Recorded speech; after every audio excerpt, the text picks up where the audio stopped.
Hello friends, ഇന്നൊരു hospital day vlog കണ്ടാലോ? ഞങ്ങൾ കുറച്ച് ദിവസമായി കേട്ടോ ഭോപ്പാലിൽ നിന്നൊക്കെ വന്നിട്ട്. പക്ഷെ ഇതുവരെയും ഇവിടെ നാട്ടിലെ ഹോസ്പിറ്റലിൽ കാണിച്ചിട്ടുണ്ടായിരുന്നില്ല.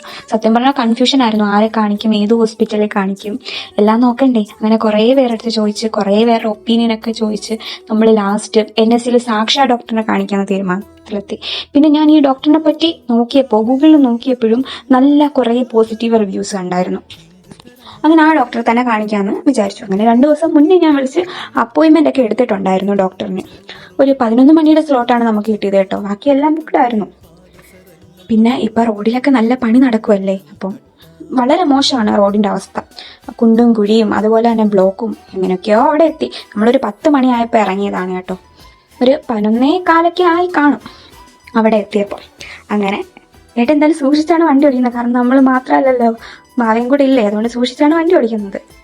ഞാൻ ലാസ്റ്റ് ഒരു 2 വർഷം മുന്നേ ആണ് കേട്ടോ ഇവിടെ വരുന്നത്. അപ്പോൾ ഈ പുതിയ ബിൽഡിങ്ങിൻ്റെ പണിയൊക്കെ നടക്കുന്നതേ ഉണ്ടായിരുന്നുള്ളൂ.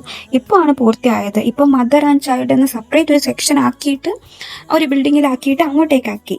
അത് എന്തുകൊണ്ട് നല്ലതാണെന്നാണ് എനിക്ക് തോന്നുന്നത്. കാരണം എല്ലാവരുടെ ഇടയ്ക്ക് കിടന്ന് പല പല അസുഖങ്ങളല്ലേ, അപ്പോൾ എല്ലാവരുടെ ഇടയ്ക്ക് കിടന്ന് ഇടിക്കണ്ടല്ലോ, അത് നല്ലൊരു കാര്യമാണ്. അങ്ങനെ വണ്ടിയൊക്കെ പാർക്ക് ചെയ്യാൻ വന്നപ്പോഴത്തേക്കും നിറയെ ആൾക്കാരാണെന്ന് തോന്നുന്നു, നല്ല തിരക്കുണ്ടായിരുന്നു തോന്നുന്നു. കാരണം നമുക്ക് വണ്ടി പാർക്ക് ചെയ്യാൻ സ്ഥലമൊന്നും കിട്ടിയിട്ടുണ്ടായിരുന്നില്ല. അങ്ങനെ നമ്മൾ ഫോൺ വഴിയായിരുന്നു ബുക്ക് ചെയ്തത്. അങ്ങനെ ആ ബുക്ക് ചെയ്ത ടോക്കണൊക്കെ വാങ്ങിച്ചിട്ട് ആ പുതിയ ബിൽഡിങ്ങിലേക്ക് പോയി. പുതിയ ബിൽഡിംഗ് ആയതുകൊണ്ടാണോ എന്തോ അറിയില്ല, നല്ല നീറ്റ് ആൻഡ് ക്ലീൻ ആയിരുന്നു കേട്ടോ. ഫസ്റ്റ് ഫ്ലോർ ഫുൾ ഗൈനക്കാക്കി. ഇപ്പം എല്ലാവരും അടുത്തടുത്താണ്, ഗൈനക്കിന്റെ ഡോക്ടേഴ്സ് എല്ലാം അടുത്തടുത്താണ് ഇരിക്കുന്നത്. മറ്റേത് പഴയതിൽ ഓരോരോ ബിൽഡിങ്ങിലായിരുന്നു ഡോക്ടേഴ്സ്. അങ്ങനെ നമ്മൾ ഡോക്ടറിനെയൊക്കെ കണ്ടു, ബേബിയുടെ ഹാർട്ട് ബീറ്റ് ഒക്കെ ചെക്ക് ചെയ്തു.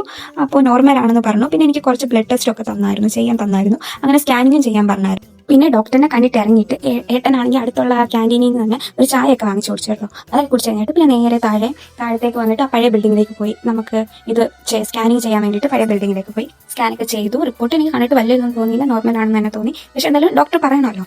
അങ്ങനെ നമ്മൾ കണ്ടപ്പോൾ നോർമലാണ്. പിന്നെ എനിക്ക് നല്ല വിശക്കുന്നുണ്ടായിരുന്നു. അങ്ങനെ നമ്മൾ നേരെ അടുത്തുള്ള കുഴിമന്തിയിലോട്ട് വെച്ച് പിടിച്ചു.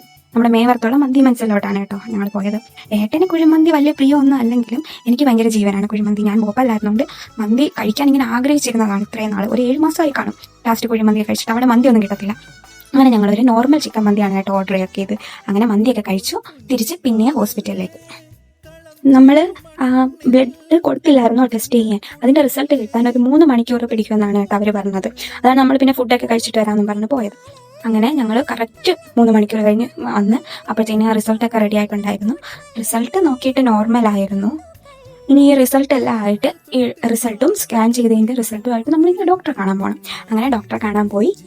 ഡോക്ടർ എല്ലാം നോക്കിയിട്ട് പറഞ്ഞു കുഴപ്പമൊന്നുമില്ല, നോർമലാണ്. നമുക്ക് അടുത്ത് ഇനി വരാനുള്ള ഡേറ്റ് തന്നു, 25-ാം തീയതി വരാൻ പറഞ്ഞു. അങ്ങനെ ഞങ്ങൾ എല്ലാം കഴിഞ്ഞ് ഒരാശ്വാസം ഡോക്ടർ അങ്ങനെ പറഞ്ഞപ്പോൾ. പിന്നെ ഡോക്ടറിനെ പറ്റി പറഞ്ഞില്ലല്ലോ, ആള് സൂപ്പറാണ് കേട്ടോ. നമ്മളോട് നല്ല ബിഹേവിയർ ആയിരുന്നു പുള്ളിക്കാരി. നമുക്ക് എന്തും സംസാരിക്കും, അങ്ങനെ ഒരു ഇതായിരുന്നു. പിന്നെ നമ്മൾ റോഡിൽ കൂടെ വന്നപ്പോൾ കുറേ കടകളിൽ ഇങ്ങനെ പൊരിപ്പ് സാധനം വെച്ചേക്കുന്നുണ്ട്. അപ്പോൾ അതും വാങ്ങി നമ്മൾ വീട്ടിലേക്ക്. അപ്പോൾ ഇന്നത്തെ വീഡിയോ ഇത്രയേ ഉള്ളൂ കേട്ടോ. അപ്പോൾ വീഡിയോ എല്ലാവർക്കും ഇഷ്ടപ്പെട്ടെന്ന് വിചാരിക്കുന്നു. ഇഷ്ടപ്പെട്ടിട്ടുണ്ടെങ്കിൽ please like, subscribe and support. Okay, thank you.